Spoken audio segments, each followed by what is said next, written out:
Police.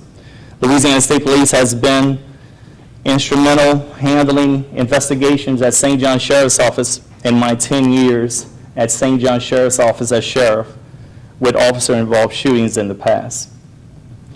So I wanted everyone to know that this was an act of transparency.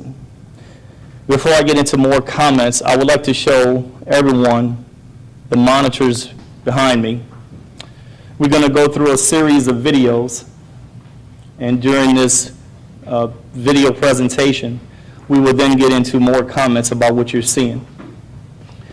The first video here, you're going to see a vehicle pull up to this intersection. This is I-10 off-ramp at 51. The vehicle is going to stop right here, and then at some point it's going to stay parked.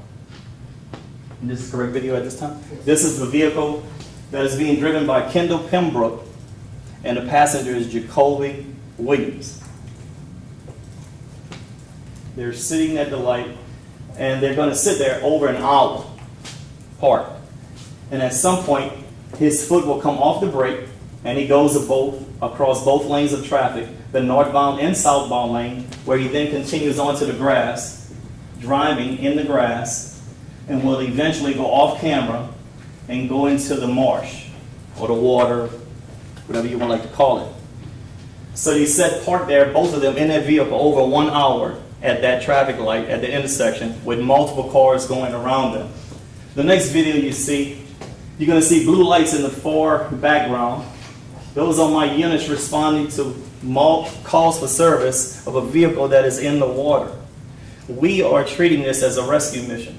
You're going to see 5 police cars, and we have our lights on, traveling down Highway 51, looking and searching for the vehicle that is in the water.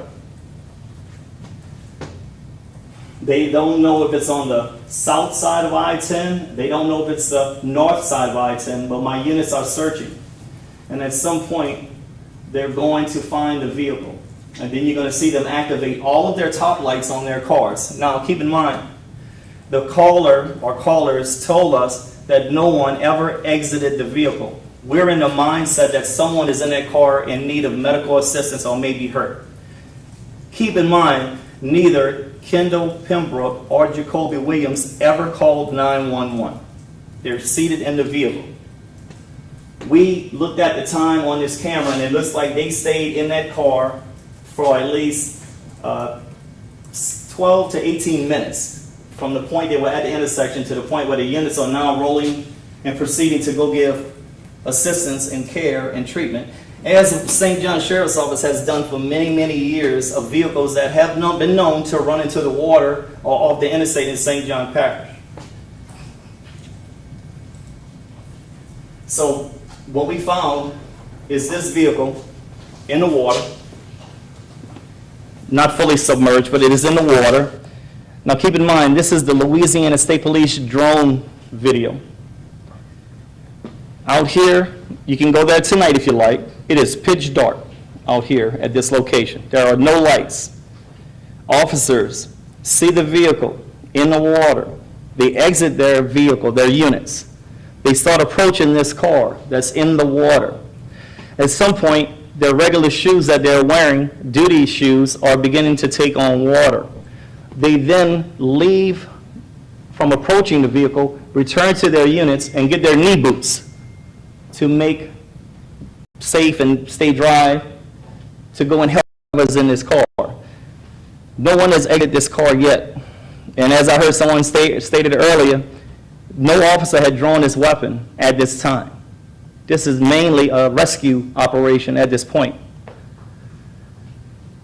At some point, officers go to the car, like we've done it many times, and we open the door. Jacoby Williams is seated as a front seat passenger in that vehicle. There is an assault weapon on his lap, an AK-47.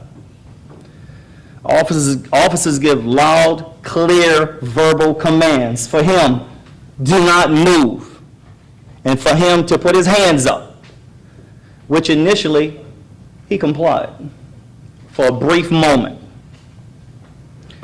As the officers go up to him with the AK-47 on his lap, Officer Shaquille Garin, a 5-year veteran of St. John Sheriff's Office, grabs his arm to gain control of him.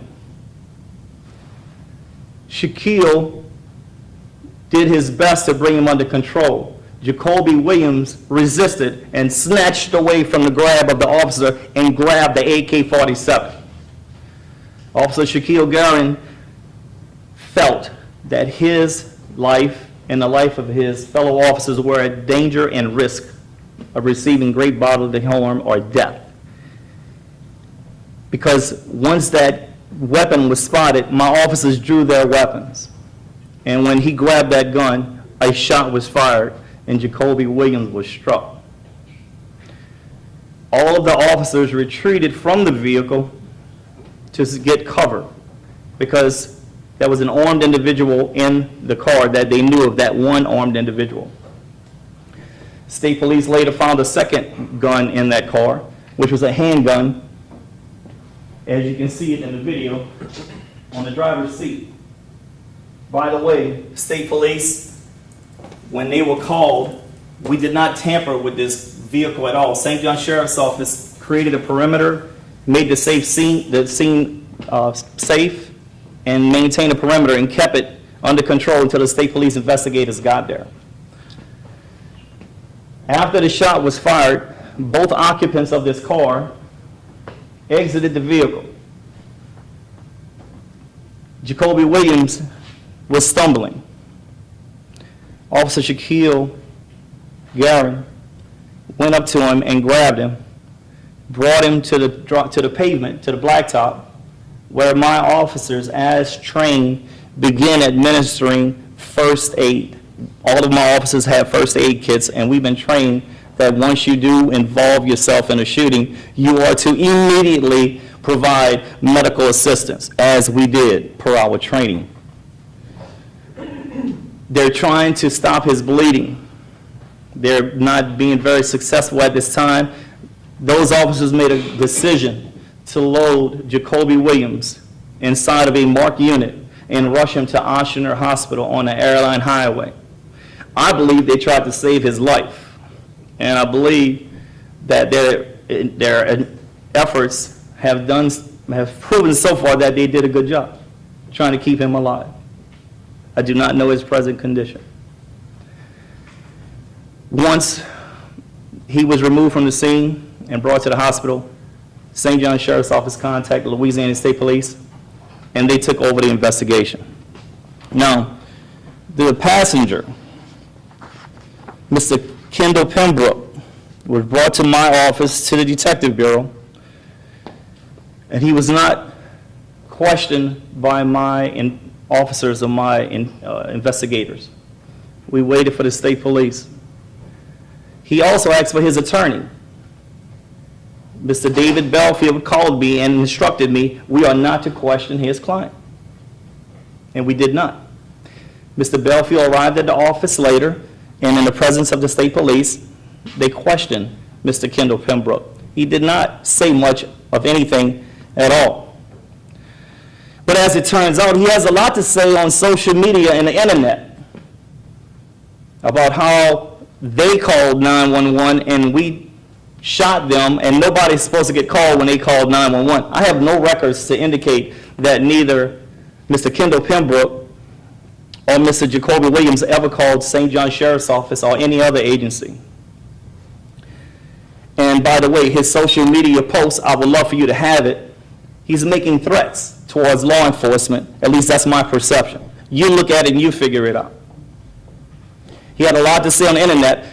Mr. Pembroke, why don't you come in and speak to the Louisiana State Police based on everything I've said today, and if anything is different than what I said today, I welcome you, I challenge you to come in and say that. Those weapons, as you see, the state police came in, the pictures you see, that was the final resting point of the weapons that were in the car, which are all in the custody of the state police at this time. So I stand here to tell you it's a tragedy of what happened. I heard bits and pieces of some type of press conference earlier from Chandrail Peralou, who is the president of the NAACP in St. John Parish. She made some comments about a lot of things. One thing I heard her say was she had heard from a reliable opinion or something like that, that these two guys in this car were victims of a drive-by on the interstate. I don't know where she got that from, but she needs to step up to the plate and prove, because this is too much of a serious matter to deal with allegations of what I heard. I'm here to talk about the facts, because this young man's life is affected, his family is affected, and she's making statements like that. She needs to come here and tell you guys where she's getting this information from. I can't get up here and tell you what I heard. I'm going to tell you just what happened. I'm only speaking about what St. John Sheriff's Office did and how we responded. The state police did their own investigation. So at this point, I'll turn it over to the state police. They may have a few comments, and if you need to get back to me, I'll be right here. Thank you, Sheriff. Good afternoon. I'm Captain Nick Manali of Louisiana State Police. Louisiana State Police remains committed to conducting a complete and thorough investigation. Our detectives are continuing to examine all evidence, conduct interviews, and review all circumstances surrounding this incident. Today, based on statements and evidence collected, our detectives are in the process of obtaining warrants for Mr. Jacoby Williams. However, until that process is finalized, we'll be updating you later on with the specific charges and the information surrounding that. The driver, Mr. Pembroke, has also been issued a citation for careless operation. Due to the ongoing nature of the investigation, no further details are available for release at this time. However, upon the completion of the investigation, all findings will be delivered to the District Attorney's Office for their review and further information.